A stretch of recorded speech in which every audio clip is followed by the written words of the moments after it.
Hi friends, welcome to வேதிதா சமையல். இன்றைக்கி நம்ம வேதிதா சமையலில் சோளா பூரி, அதோட பெஸ்ட் காம்பினேஷன் சன்னா மசாலா, இது ரெண்டும் தான் பார்க்க போகிறோம். ஹோட்டல் ஸ்டைலில் நம்ம வீட்டிலையே பேக்கிங் சோடா சேர்க்காம ரொம்ப சூப்பராக பண்ணிடலாம். வாங்க எப்படி பண்ணுறதுன்னு வீடியோவில் போய் பார்க்கலாம்.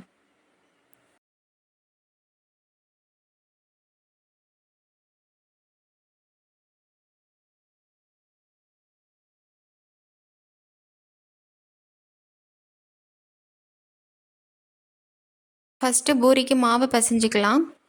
மைதா மாவு 1 கப், கோதுமை மாவு 1 கப், வெள்ளை ரவை 1/2 கப், தயிர் 1/4 கப் சேர்த்துக்கலாம். தேவையான அளவு கொஞ்சமாக உப்பு சேர்த்துக்கலாம். 2 ஸ்பூன் ஆயில் சேர்த்துக்கலாம். இப்போ இதை நல்லா கொஞ்சம் கொஞ்சமாக தண்ணி தெளித்து பூரி மாவு பதத்துக்கு மாவை நல்லா பிசைஞ்சு எடுத்துக்கலாம்.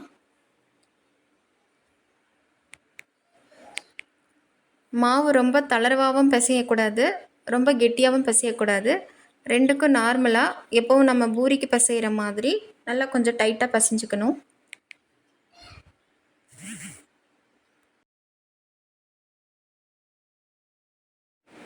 பாருங்கள், இந்த மாதிரி டைட்டாக இருந்தால் போதும். இப்போ இதை ஒரு 20 நிமிஷம் ஊற வச்சுக்கலாம். சன்னா மசாலா பண்ணுறதுக்கு 1/4 கிலோ வெள்ளை சுண்டல் 8 மணி நேரம் ஊற வச்சு எடுத்திருக்கேன். இப்போ இதை கழுவிட்டு கொஞ்சமாக உப்பு சேர்த்து வேக வச்சு எடுத்துக்கலாம்.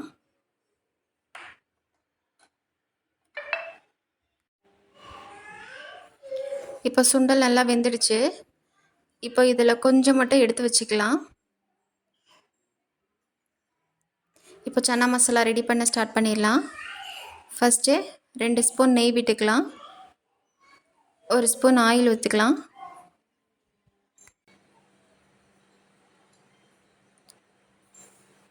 ஒரு சின்ன சைஸ் பட்டை, 3 கிராம்பு, 2 ஏலக்காய், பெரிய வெங்காயம் 2 நல்லா சின்னதாக நறுக்கி வச்சுருக்கேன், அதையும் உள்ளே சேர்த்து நல்லா வதக்கி விட்டுக்கலாம்.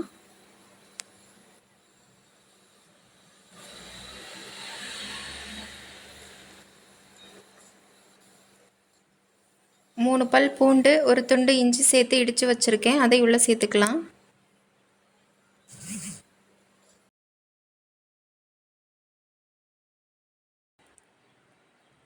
அரை ஸ்பூன் மஞ்சள் தூள், 2 ஸ்பூன் மிளகாய் தூள், 2 ஸ்பூன் மல்லித்தூள் சேர்த்துருக்கேன். இந்த மசாலாவை நல்லா சேர்த்து வதக்கி விட்டுக்கலாம். 2 வரமிளகாயோட 1 ஸ்பூன் ஜீரகம் சேர்த்து தட்டி வச்சுருக்கேன், அதையும் உள்ளே சேர்த்துக்கலாம். 2 தக்காளி மிக்சியில் போட்டு பேஸ்ட்டாக எடுத்து வச்சுருக்கேன், அதையும் உள்ளே சேர்த்துக்கலாம். வெங்காயம் தக்காளி இந்த மசாலாவோடு சேர்த்து நல்லா வெந்து வரட்டும்.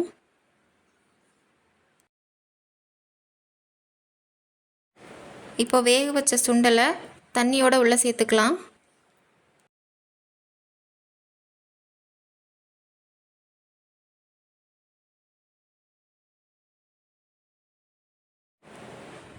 தேவையான அளவு உப்பு சேர்த்துக்கலாம்.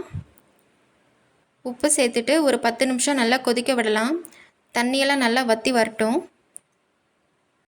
இந்த ஸ்டேஜில் நம்ம ஏற்கனவே கொஞ்சம் வேக வச்ச சுண்டல் எடுத்து வச்சுருந்தோம் இல்லையா, அதை மிக்சியில் போட்டு அரைச்சி பேஸ்ட்டாக உள்ளே சேர்த்துக்கலாம். இந்த மாதிரி நம்ம வேக வச்ச சுண்டலை கொஞ்சம் மிக்சியில் போட்டு உள்ளே சேர்க்கும்போது டேஸ்ட்டும் சூப்பராக இருக்கும். மசாலா கொஞ்சம் திக்காகவும் நம்மளுக்கு கிடைக்கும். அவ்வளோதான், ஃபைனலாக கொஞ்சம் கொத்தமல்லி தழை தூவி அடுப்பை ஆஃப் பண்ணிடலாம்.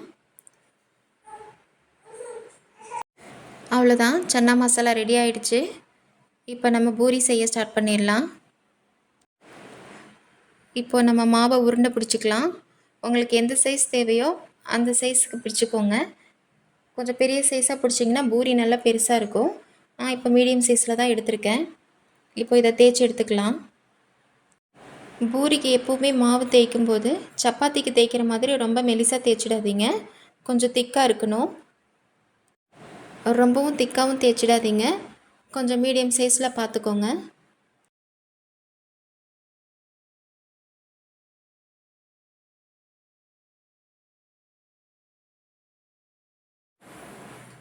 உங்களுக்கு ரவுண்ட் ஷேப் வரலன்னா இந்த மாதிரி ஒரு பாக்ஸ் எடுத்து நம்ம ரவுண்ட் ஷேப் வச்சுக்கலாம். பூரி ஆயிலில் போட்டு எடுத்துடலாம். பூரிக்கு ஆயில் ஹீட் பண்ணும்போது ஹை ஃப்ளேமில் வச்சு ஹீட் பண்ணுங்கள்.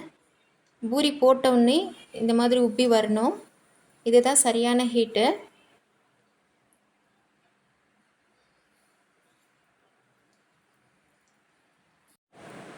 கம்மியான ஹீட்டில் பூரியை போட்டிங்கன்னா பூரி உப்பி வராது, எண்ணெயும் நிறைய குடிக்க ஆரம்பிச்சிடும். அதனால் கரெக்டான ஹீட்டில் பூரியை போட்டு எடுத்துருங்க. அவ்வளோதாங்க, நம்ம வீட்டிலே செஞ்ச சோளா பூரி சன்னா மசாலாவோட சூப்பராக ரெடி ஆகிடுச்சு. நம்ம ஹோட்டலுக்கு தான் போய் சாப்பிடணுங்கிற அவசியமே இல்லைங்க. நம்ம வீட்டிலையே பேக்கிங் சோடா சேர்க்காம ரொம்ப ஆரோக்கியமாக செய்யலாம். நீங்களும் கண்டிப்பாக இந்த ரெசிபியை செஞ்சு பாருங்கள். செஞ்சு பார்த்துட்டு எப்படி இருந்ததுன்னு மறக்காமல் கமெண்ட்ஸில் சொல்லுங்கள். தேங்க்யூ.